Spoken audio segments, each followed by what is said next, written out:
E o faturamento de pequenas empresas registrou uma leve queda de 1,2% no primeiro trimestre desse ano. Apesar disso, há a expectativa de um crescimento de 1,3% até o fim de 2025. Esse crescimento que seria impulsionado principalmente pela alta da renda real das famílias brasileiras. Isso consta num levantamento da OMIE. E para falar mais sobre esses dados, eu chamo agora a Aurora Sul, que é CRO da OMIE, aqui eu tenho o prazer de receber aqui no CNN Money News. Muito boa tarde, Aurora. Muito boa tarde, Victor. Muito obrigada pelo convite nesse dia tão especial que é celebrado o Dia Internacional das Micro, Pequenas e Médias Empresas. Então, parabéns a vocês, né, por essa iniciativa da OMIE de trazer esses dados bastante relevantes. E eu queria entender no que se calça exatamente essa expectativa, Aurora, desse crescimento de 1,3% até o final do ano, né, das pequenas empresas. Isso pautado num cenário bastante adverso, né, porque a gente tem, apesar de, por exemplo, incremento no consumo e também na renda, a gente tem ainda uma taxa de juros bastante elevada, também tem ainda uma certa incerteza do ponto de vista econômico. Eu queria entender o que pauta essa boa perspectiva e também esse dado negativo que a gente também acompanhou. Bom, nos últimos meses, a OMIE, ela é uma empresa de tecnologia que atende mais de 170 mil pequenas e médias empresas no Brasil, levantou dados sobre o desempenho e as expectativas dos pequenos negócios por meio do IOD, que é o nosso índice OMIE de desempenho econômico. E também fizemos uma sondagem com esses pequenos empreendedores. E mesmo com os desafios, olha, esse setor segue bastante resiliente e otimista. Vou trazer para você 2 dados para provar o que eu estou dizendo aqui. 84% dos empresários, dentro dessa sondagem, esperam um aumento no faturamento dos seus negócios nos próximos 6 meses. E também 43% pretendem contratar novos colaboradores no curto prazo, mostrando que esse pequeno empreendedor está confiando no crescimento das suas empresas. Aurora, e exatamente são boas as perspectivas, né, principalmente do ponto de vista de contratação. Mas, de novo, o que pauta esse otimismo do ponto de vista técnico? É algum tipo de, por exemplo, ampliação da oferta de crédito? Que aspectos, na verdade, baseiam exatamente esse otimismo? A gente tem dentro desse índice, a gente consegue medir, né, por a gente ser um sistema de gestão que gere mais de 170 mil empresas, a gente consegue ver os movimentos de faturamento dessas empresas, né?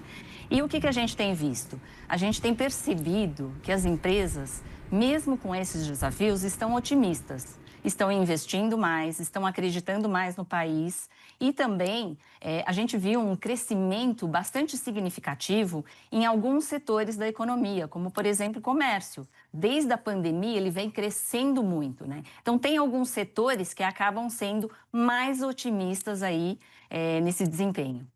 E, Aurora, pensando na concorrência, principalmente desses pequenos negócios, com as grandes redes, as grandes corporações, que muitas vezes conseguem tanto acesso a crédito de uma forma facilitada, quanto, evidentemente, também conseguem ofertar seus produtos ou serviços de uma forma mais barata, exatamente por ter esse tamanho, né? Essa possibilidade de que os seus negócios sejam mais atrativos.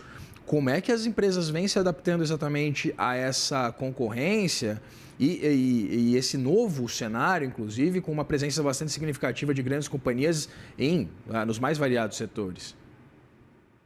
É muito bom ponto esse seu ponto em relação a crédito, né? Eu sempre digo que as empresas grandes, elas têm muito acesso. Acesso a crédito, infraestrutura, tecnologia, talento, serviços financeiros no geral, e as pequenas empresas não, justamente por isso, né? Normalmente o pequeno empreendedor, ele é muito sozinho, né? Ele é muito solitário nessa jornada empreendedora, porque ele tem que fazer tudo, mas ao mesmo tempo ele se preocupa muito com o core do negócio dele, que é vender, crescer. E eu sempre falo que uma forma desse pequeno empreendedor conseguindo mais acesso é tendo mais tecnologia. né, para que ele possa gastar o seu tempo no que é mais importante para ele, que é vendas, vender, crescer, e deixar toda a parte do back-office, né, que é a parte de emissão de nota fiscal, né, cuidar da gestão financeira dele, estoque, compras, por meio da tecnologia. Então, essa seria uma maneira, né, dele poder crescer muito mais. E dentro da tecnologia hoje, você também tem possibilidade de conseguir crédito, né? Muitas vezes, né, por ter esse comportamento, por a gente entender esse comportamento, a gente consegue ajudá-lo muito nisso, né? Não, sem dúvida, sem dúvida. Se a gente consegue ter algum tipo de recorte do ponto de vista regional, Aurora, acerca dessas perspectivas de crescimento, ou até mesmo setoriais, para a gente contemplar exatamente como é que está esse cenário hoje para os pequenos e médios empresários? Bom, 97% das empresas brasileiras, elas são pequenos negócios, né? E são mais de 23 milhões de empresas hoje, de acordo com os dados do próprio governo federal, e 11 milhões dessas empresas estão baseadas na região sudeste. Só que essas pequenas empresas ainda representam menos de 30% do PIB. Só que elas são responsáveis por mais de 70% dos empregos gerados no Brasil. Como eu disse para você, né? Hoje a gente tem um crescimento muito forte aí no comércio e tem um grande perfil, né, desse pequeno empreendedor também, muito voltado a esse segmento. Mas, de novo, né, o otimismo ele segue, mesmo com a queda que a gente teve no primeiro trimestre, muito em função desses empreendedores também, da nossa economia cada vez também está mais digital. Eu queria entender, Aurora, como essa perspectiva, por exemplo, de taxação maior das fintechs, né, aproximando ali a alíquota para aquilo que os bancos, as instituições tradicionais, elas pagam hoje em impostos, como isso pode impactar o funcionamento de pequenos negócios e a vida desses pequenos empreendedores, dado que, evidentemente, a gente pode ter um aumento do custo do crédito e esse aumento, inclusive, repassado também para o pequeno e médio empresário. É super relevante o que você está trazendo, porque tem três maiores obstáculos que os empreendedores trouxeram na sondagem que a gente fez, né? Que 45% se preocupa muito com a alta das taxas de juros, 45% se preocupam muito com os custos de mão de obra e 36% com o fluxo, com a falta de capital de giros dessas empresas, né? Então, de novo, né? Novamente, por que eu estou trazendo esses dados? Porque tecnologia pode ajudá-lo muito a enfrentar esses desafios que a gente vai ter agora na economia e cada vez mais, né, com esses desafios, com próprias mudanças que o governo promove. Tem também a entrada da reforma tributária que começa em 2026 com as alíquotas testes e continua até 2033, que é um desafio adicional que também está trazendo, principalmente para as pequenas empresas, como a tecnologia pode ser aliada dele neste momento tão desafiador. Já dei exemplos, Aurora, exatamente dessa cadeia, desse uso em cadeia de novas tecnologias?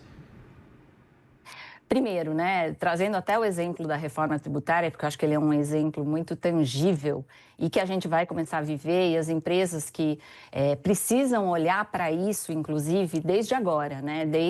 Mesmo que comece em 2026, a gente precisa se planejar agora. E o maior impacto, sem dúvida alguma, vão ser nas pequenas empresas, principalmente do Simples Nacional, porque essas empresas elas vão ter uma diferença, né, que existe hoje no creditamento da cadeia produtiva.